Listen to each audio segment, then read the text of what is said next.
So you're going to start by choosing a piece of silverware that's wide enough at the one end that it will accept a larger drill bit. And right here I have used the center drill bit to make these holes. And instead of using just the tip, you insert the drill bit all the way through the widest portion. So now I'm going to bend this piece of silverware. I'm going to use the second largest of the mandrel pins. So I want a little bit stronger curve on this. And always keep in mind that when you go to bend a piece that has been previously drilled, you do run the risk, unfortunately, of breaking the silverware where the hole is, and that's just due to weakening of the metal in that area. So just be gentle.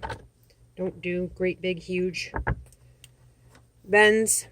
Just be gentle. Okay, so now I've got the curve on that, so I'm going to cut this piece of silverware here,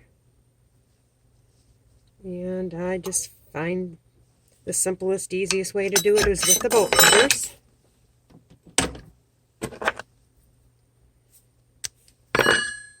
And it's been cut, so I'll be back in a moment after I grind and smooth this cut edge.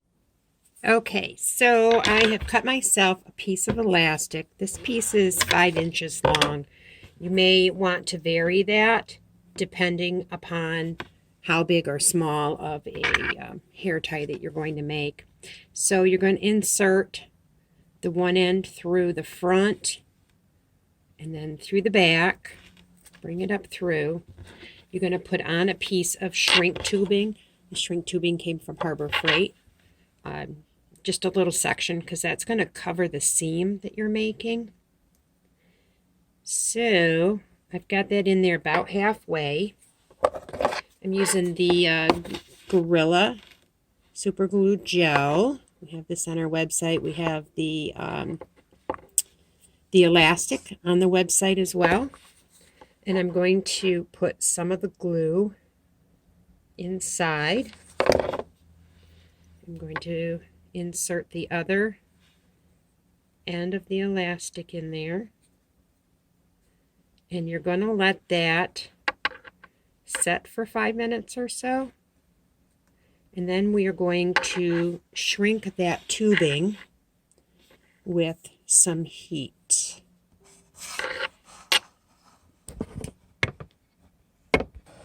All right, I've got a heat gun here. You can use a hot blow dryer. And I'm going to shrink this tubing. And what it does is exactly what it sounds like. The heat shrinks the tubing so it's nice and tight over that seam we just made. It only takes a moment to do.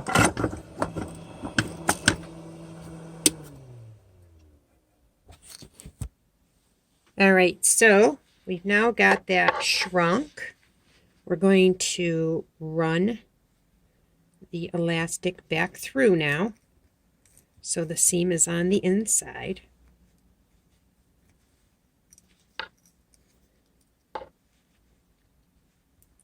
And obviously, black shrink tubing would be a better choice. I didn't have any, so white it is.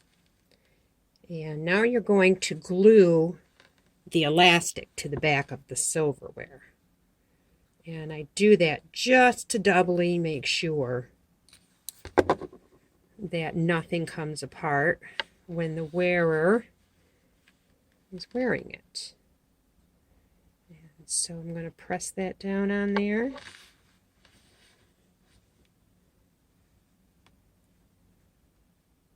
And you're going to hold it until it sets, as long as it's necessary. And that is how you make a hair tie from your silverware.